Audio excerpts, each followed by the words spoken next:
Everyone, ओम नमः शिवाय and welcome back to the channel. I hope कि आप सभी ठीक होंगे और अपना भी ध्यान रख रहे होंगे और आप सभी की तैयारी भी एकदम अच्छे से चल रही होगी। फिलहाल अगर मैं बात करूँ तो आज हम एनालिसिस करेंगे टेस्ट बुक के 4th वाले मॉक टेस्ट का एनालिसिस, जो कि फुल मॉक टेस्ट हैं टेस्ट बुक के। वो वाले हैं जिन लोगों ने परचेज कर रखा होगा उन्हीं लोगों के पास ये वाले मॉक टेस्ट होंगे। और मैंने ना अभी ये वाली चीज़ नोटिस की है कि टेस्ट बुक के जो फुल मॉक टेस्ट हैं और जो टेस्ट बुक का अल्टीमेट मेगा मॉक टेस्ट आता है उसमें इतना ज़्यादा डिफरेंस आपने देखा होगा कि परसेंटाइल में लेकर कितना ज़्यादा डिफरेंस रहता है। स्कोर आपका सेम आ जाएगा दोनों में, लेकिन परसेंटाइल में बहुत ज़्यादा अंतर रहेगा। और ये चीज़ शायद मुझे इस वजह से लगा है मुझे, क्योंकि आपने देखा होगा जो सैटरडे वाला अल्टीमेट मेगा मॉक टेस्ट आता है ये बिल्कुल फ्री मॉक टेस्ट रहता है। तो इसको बहुत सारे लोग इसको अटेम्प्ट करते हैं, जिसकी वजह से हमारी परसेंटाइल बहुत कम आ पाती है। उसके अंदर आपने देखा होगा 80-85 के करीब में आपकी परसेंटाइल रहती होगी। और मेरी खुद भी परसेंटाइल आई थिंक 82 थी पिछले वाले मॉक टेस्ट में। और जब मैंने टेस्ट बुक के जो फुल मॉक टेस्ट आते हैं, जो सिलेबस बेस्ड मॉक टेस्ट है, जो परचेज कर रखे होंगे आपने तभी मिले होंगे, उसके अंदर परसेंटाइल 90 के प्लस है। लेकिन उसके अंदर जो मॉक टेस्ट लगाया था ये सिर्फ 20-22 हज़ार लोगों ने लगा रखा था। और जो सैटरडे वाला अल्टीमेट मेगा मॉक टेस्ट होता है इसको आराम से 40-50 हज़ार तक लोग इसको लगा चुके होते हैं। तो दोनों में ना ये डिफरेंस देखने को मिला। और इसी चीज़ से हमें पता चलता है कि जितने ज़्यादा लोग मॉक टेस्ट लगाते हैं तभी हमें सही अपनी परसेंटाइल का पता चल पाता है कि एग्जैक्ट हमारी परसेंटाइल चल क्या रही है। ऐसा नहीं है कि सिर्फ 1000 लोगों ने लगाया और हमने देखा कि हमारी परसेंटाइल तो 300-400 आ गई, हमें लग रहा है कि बहुत अच्छी परसेंटाइल है ये तो 90 के आसपास। तो ऐसा नहीं है, ये चीज़ एकदम बिल्कुल उस टाइम पर मुझे ऐसा लगा कि ये वाला मॉक टेस्ट के अंदर इतना स्कोर है और दूसरे वाला जो अल्टीमेट मेगा मॉक टेस्ट था दोनों में सेम स्कोर था, लेकिन परसेंटाइल में बिल्कुल जमीन आसमान जितना फर्क आ रहा था। तो आज इसी वाले मॉक टेस्ट का एनालिसिस करेंगे। टेस्ट बुक के जो फुल मॉक टेस्ट है इसमें से 4th वाले मॉक टेस्ट का एनालिसिस करेंगे। और मुझे लगता है आप में से काफ़ी सारे लोगों ने ये वाले मॉक टेस्ट लगा लिए होंगे, लेकिन मैंने अभी नहीं लगाए। मैंने सिर्फ 3 लगाए थे और चौथा जो है अभी लगाया है। और इससे पहले मेरे पास ना एक कमेंट आया था कि दीदी आप टेस्ट बुक के जो एडवांस लेवल के मॉक टेस्ट है उनका एनालिसिस कराओ, किसी भी एक मॉक टेस्ट का। तो मैं आप सभी को बता दूँ, आई थिंक मैंने उस पर 2 मॉक टेस्ट लगाए थे जो टेस्ट बुक के एडवांस लेवल के थे। और उस 2 को लगाकर ही मुझे ऐसा लग रहा था कि बस हमसे नहीं हो पाएगा ये, मतलब इतना ज़्यादा डिफिकल्ट वो मॉक टेस्ट थे ना। उसके अंदर शायद 260-65 के करीब शायद मेरा स्कोर बना होगा। मुझे लगा कि शायद ऐसा भी शायद इतना डिफिकल्ट भी नहीं बनेगा पेपर, क्योंकि सोल्व भी नहीं हो पा रहे थे उसके अंदर टाइम के अंदर। वो पूरे मैथ्स के क्वेश्चन करना, रीजनिंग के क्वेश्चन करना वो हो भी नहीं पा रहे थे। तो टेस्ट बुक के जो एडवांस लेवल के जो मॉक टेस्ट हैं वो मैंने सिर्फ 2 ही लगाए थे, उसके बाद मैंने लगाए भी नहीं थे कि अपना ही बेफालतू को इसको डिमोटिवेट करना है ये मॉक टेस्ट लगाकर। जो इन्होंने फुल मॉक टेस्ट जो सिलेबस बेस्ड जो मॉक टेस्ट बना रखे हैं वो एकदम सही, मतलब वो एकदम सही है ना। वो बहुत ज़्यादा आसान है ना बहुत ज़्यादा डिफिकल्ट है। पूरा टाइम के अंदर उनको कर पाना थोड़ा रहता है कि आप इसको टाइम के अंदर कर पाओगे। तो इसी वाले मॉक टेस्ट का एनालिसिस करेंगे। और मैं आप सभी को बता दूं, जितने भी लोग टेस्ट बुक पर सोच रहे हो मॉक टेस्ट परचेज करने की या फिर कोई भी पास लेने की, तो अभी 1-2 दिन का वेट कर लेना। आप 28 तारीख में पास लेना, क्योंकि उस दिन बहुत बड़ा बिगेस्ट ऑफर आने वाला है। अगर आप 1 साल का पास परचेज करोगे तो उसमें आपको 2 साल का पास मिलेगा। मतलब अगर आप 1 साल के लिए पास लोगे तो वो आपका जो पास होगा उसकी वैलिडिटी 2 साल की रहेगी। मैं पछता रही हूँ कि मैंने थोड़े दिन पहले भी मॉक टेस्ट परचेज किए थे, यानी कि टेस्ट बुक का पास लिया था। तब मैंने शायद 11 या 12 दिसंबर के आसपास लिया था। उस टाइम मुझे ज़रूरत थी, मॉक टेस्ट वगैरह लगा रही थी, तो मैंने तभी ले लिया था। मुझे नहीं पता था कि ये ऑफर अब आएगा, तो ये अब आया है। इसमें 2 साल का आपको मिलेगा 1 साल के प्राइस में। वो मैं बता दूंगी, अभी नहीं है, वो 28 तारीख में ऑफर आएगा और वो थोड़े टाइम लिमिटेड टाइम के लिए रहेगा। तो इसलिए जो टाइम बताऊंगी उसी टाइम पर परचेज करना। चलो फिलहाल देखते हैं कि क्या आ रहा है इस वाले मॉक टेस्ट के अंदर स्कोर। तो सर्दी इतनी ज़्यादा हो रही है। पहला क्वेश्चन देखते हैं कुछ। देखो, एक हिंदी में ना एक क्वेश्चन आया था कि व्याकरण की दृष्टि से कौन सा शब्द जो है वो शुद्ध है। मैंने लगाया था कि माता जी का मन गदगद हो गया, ये वाला जो वाक्य है ये शुद्ध वाक्य है। लेकिन इसमें ये था सेकंड वाला, भोपाल में अनेक तालाब हैं। तो ये क्वेश्चन मेरा गलत हो गया। मुझे लगता है ये जो गलत हुआ है ये शायद मेरा इस वजह से हुआ है, ये गदगद की जो हिंदी में लिखा हुआ है ना ये क्वेश्चन गलत लिखा हुआ है। मतलब ये इसकी स्पेलिंग गलत लिखी हुई है हिंदी के अंदर, ये क्वेश्चन गलत था मेरा।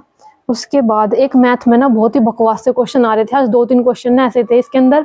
एक तो क्वेश्चन वो था, एक ब्याज निकालना था और सबकी दर अलग अलग दे रखी थी, 2000, 2001, 2005 तक ऐसे दे रखी थी, शायद 4 तक ऐसे अलग अलग दे रखी थी। वो क्वेश्चन चलो फिर भी बन गया, लेकिन एक ये जो क्वेश्चन था ना कि एसी वाला, प्रथम श्रेणी की एसी वाला, ये क्वेश्चन नहीं बन पा रहा था। इसमें यूं ही नहीं पता चल रहा था कि इसका एंगल किसके आधार पर निकालना है। क्षेत्र का केंद्रीय कोण तो निकालना था एसी वाले वर्ग के लिए, जो रिक्त सीटें हैं उनके लिए केंद्रीय कोण निकालना था, लेकिन उसमें कितनी लेनी थी, मतलब टोटल में कितनी लेनी थी ये नहीं पता चल पा रहा था।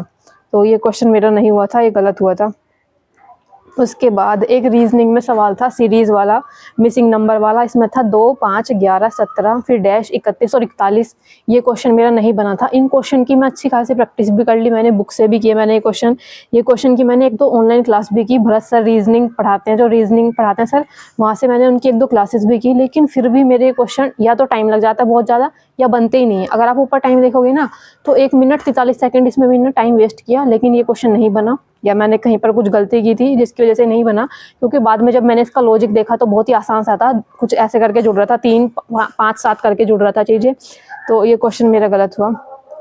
उसके बाद हिंदी में ना एक क्वेश्चन था कि एवं का तद्भव रूप क्या होगा, और मैंने इसमें लगाया था और होगा, जबकि इसका होना चाहिए था तथा, और ये सिर्फ 8% लोगों का ठीक है। तो यहाँ से ना एक चीज़ पता चलती है कि कभी कभी ना हम इतने सारे वर्ड, देखो आपने कितनी बार ये एवं सुना होगा और मतलब ऑलमोस्ट आपको लगता होगा हमें पता है इसका मतलब, लेकिन इसका एग्जैक्ट बिल्कुल इसका तद्भव रूप जो क्या होगा ये नहीं पता था हमें।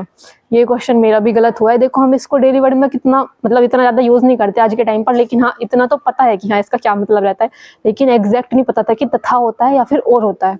तो ये क्वेश्चन गलत हुआ मेरा हिंदी के अंदर। उसके बाद एक और रीजनिंग में क्वेश्चन था, ये जो बॉक्स बनाकर क्वेश्चन देते हैं जिसमें 3-3 लाइन की सीरीज बनाकर देते हैं, ये क्वेश्चन था क्वेश्चन नंबर 31 की, दिए गए पैटर्न को ध्यान से देखो, उसमें परसेंट चिन्ह वाली जगह पर क्या आएगा। तो ये क्वेश्चन मेरा गलत हुआ, मतलब गलत क्या हुआ ही नहीं था, फिर लास्ट में मैंने तुक्का लगाया था। 4 मिनट 14 सेकंड मैंने यहाँ पर टाइम वेस्ट किया। और मैंने एक चीज़ देखी है, जो क्वेश्चन मेरे नहीं बनते ना उसमें मेरा इतना, देखो 4 मिनट एक क्वेश्चन के लिए मैंने दिए हैं और फिर भी ये क्वेश्चन मेरा गलत हुआ है। तो ऐसा ही था मेरे साथ, जो क्वेश्चन मेरे नहीं बन रहे थे वो मतलब बस उनमें मेरी 2-3 मिनट आराम से गई हैं, और जो क्वेश्चन बन गए थे वो हो गए थे। तो यहाँ पर ये क्वेश्चन भी नहीं बना था मेरा। और इस टाइप के क्वेश्चन की ना मैं बहुत प्रैक्टिस भी कर चुकी, जो मिसिंग नंबर वाले हैं और ये जो इस तरह के बॉक्स वाले हैं। मैंने आपको पहले भी काफ़ी सारी वीडियो में बताया कि ये क्वेश्चन मेरे गलत ही बनते हैं, या मतलब बनते ही नहीं है, फिर मुझे तुक्का लगाना पड़ता है लास्ट में। जबकि 69% लोगों का ये क्वेश्चन सही था, मेरा गलत था ये।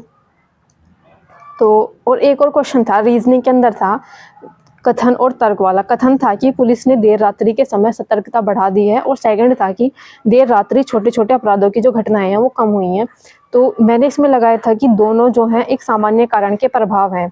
देखो दूसरे वाला तो बिल्कुल आपको पता चल रहा है कि सीधा सीधा प्रभाव है, देर रात्रि छोटे छोटे अपराधों की घटनाएं कम हुई है, ये प्रभाव है। लेकिन पहले वाला जो था ना कि पुलिस ने देर रात्रि के समय सतर्कता बढ़ा दी है, ये भी मुझे कहीं ना कहीं किसी चीज़ का प्रभाव लग रहा था कि कुछ कारण होगा तभी तो वहाँ पर ऐसे देर रात्रि के टाइम पर सतर्कता बढ़ाई गई है। ये मुझे लगा था कि ये भी प्रभाव है और दूसरे वाला भी प्रभाव है। तो ये क्वेश्चन मैंने इसलिए लगाया था, जबकि मेरा ये क्वेश्चन गलत हुआ है। पहले वाला कारण था और दूसरे वाला प्रभाव था, ये क्वेश्चन गलत था। उसके बाद एक और था ऐसा ही रीजनिंग के अंदर मिसिंग नंबर वाला, ये भी मेरा गलत हुआ। और मुझे लगता है शायद 2 क्वेश्चन थे मिसिंग नंबर वाली सीरीज से और मेरे दोनों ही गलत हुए। ये था 20, 22, 27 फिर डैश 55, 78, 109। और इसमें जो मैंने टाइम वेस्ट किया, ये किया था 2 मिनट 30 सेकंड, यानी कि लगभग 2.5 मिनट का मैंने यहाँ पर टाइम भी वेस्ट किया और हुआ कुछ नहीं है मतलब। तो ये क्वेश्चन बहुत बेकार हुआ। तो मुझे लगता है क्वेश्चन तो इतने ही थे। अब देख लेते हैं स्कोर, किस सब्जेक्ट में कितना स्कोर बना। सबसे पहले जीके जीएस की ही बात करते हैं। इसके अंदर 25 क्वेश्चन सही थे और 15 क्वेश्चन गलत थे। 6 मिनट का इसको करने में टाइम लगा था और इसमें मेरे 2-3 तो इसमें तुक्के ही होंगे, क्योंकि मुझे इसमें ज़्यादा क्वेश्चन नहीं आ रहे थे। जो क्वेश्चन हुए मैंने किए और जो मुझे नहीं समझ आ रहे थे मैंने फटाफट उन पर टिक किया और आगे बढ़ गई। तो इसमें इतना ही स्कोर था। और इसके बाद बात करते हैं मैथ वाले पार्ट की। तो मैथ में मेरे 37 क्वेश्चन सही थे और 3 क्वेश्चन गलत थे। 40 मिनट का इसको करने में टाइम लगा था। इस वाले मॉक टेस्ट में, 4th वाला मॉक टेस्ट अगर आप लगाओगे तो आप देखना इसमें मैथ थोड़ी सी लग रही थी कि शायद आसान है, या फिर थोड़ी प्रैक्टिस कर रहे हो तो इस वजह से लग रही होगी, नहीं तो मैथ थोड़ी सी आसान थी, जितनी RW पर आती है वैसी डिफिकल्ट नहीं थी। और एक सब्जेक्ट रह गया रीजनिंग के अंदर अगर बात करूँ तो इसमें 33 क्वेश्चन सही थे, 7 क्वेश्चन गलत थे और 34 मिनट का इसको करने में टाइम लगा था। रीजनिंग में मेरी 2-3 तो सीरीज गलत थी और एक ये बॉक्स वाला क्वेश्चन गलत था और कुछ 1-2 मानसिक अभिरुचि के गलत थे। हिंदी रह गया शायद। और हिंदी की बात करते हैं तो हिंदी में जो क्वेश्चन मेरे सही थे, 31 क्वेश्चन सही थे और 9 क्वेश्चन गलत थे। 11 मिनट का इसको करने में टाइम लगा था। और मुझे ना किसी का कमेंट आया था कि दीदी हिंदी को कुछ लोग 4 मिनट के अंदर कैसे कर लेते हैं, ऐसा तो नहीं हो सकता, 4 मिनट में 40 क्वेश्चन कैसे कर सकते हैं। तो देखो टेक्स्ट बुक पर तो मुझे भी नहीं लगता कि शायद टेक्स्ट बुक पर तो ऐसा पॉसिबल नहीं है, आपको 5 से 6 मिनट तो लगेंगे ही लगेंगे। लेकिन अगर RW पर आप हिंदी कर रहे हो तो मुझे लगता है हाँ 4 से 5 मिनट में आराम से हो जाती है, क्योंकि ज़्यादातर वो क्वेश्चन क्या करते हैं, मतलब जो पिछले वाले मॉक टेस्ट में रखा होता है वही क्वेश्चन दे देते हैं। आपने देखा होगा हंस पत्रिका का संपादन और ये सरस्वती पत्रिका का संपादन, ये 2-4 क्वेश्चन ऐसे रहते हैं कि इनके हर घुमा फिरा कर दूसरे तीसरे मॉक टेस्ट के अंदर आ ही जाते हैं। तो इसलिए हिंदी मुझे लगता है 4 से 5 मिनट में हो सकती है।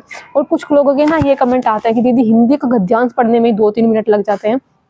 तो सबसे पहली बात तो मुझे समझ नहीं आता कि गद्यांश पढ़ने की ही क्या ज़रूरत है। हिंदी में वो गद्यांश दिया जाता है वो पढ़ने के लिए नहीं रहता, उसमें से आपको सिर्फ क्वेश्चन बनाने हैं। अपना सीधा सबसे पहले क्वेश्चन पर जाओ, क्वेश्चन में देखो क्या पूछ रखा है, देन उसी चीज़ को गद्यांश में ढूंढने की कोशिश करो, तब उसको वो करो। पूरा गद्यांश कभी नहीं पढ़ना, बिल्कुल भी नहीं पढ़ना, बहुत टाइम लगेगा आपको उसको पढ़ने में। मतलब पूरा पढ़ोगे उसको समझोगे 2 से 3 मिनट बिल्कुल लगेंगे अगर आप उस गद्यांश को पढ़ोगे, लेकिन वो पढ़ना नहीं है। सीधा क्वेश्चन पर जाओ, क्वेश्चन के अंदर देखोगे क्या पूछ रखा है। अगर नॉर्मल व्याकरण वाला क्वेश्चन हुआ तो उसको गद्यांश को पढ़ने की जरूरत ही नहीं है। कुछ कुछ ऐसा ही रहता है, अगर 3 क्वेश्चन देते हैं तो 3 में से 1-2 क्वेश्चन तो व्याकरण के ही रहते हैं, उसके अंदर एक आधा क्वेश्चन रहता है जो पूरा गद्यांश में से बनता है।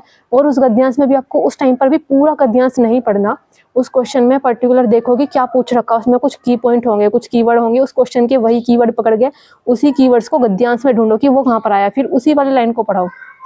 तो पूरा गद्यांश नहीं पढ़ना, अपना टाइम बेकार नहीं करना। तो इसलिए हिंदी हो सकती है 4 से 5 मिनट में। अगर RWA पर आप लगा रहे हो तो टेक्स्ट बुक पर थोड़ा मुश्किल है, तो इस तरह से करते रहो। बाकी लास्ट में स्कोर बता देती हूँ।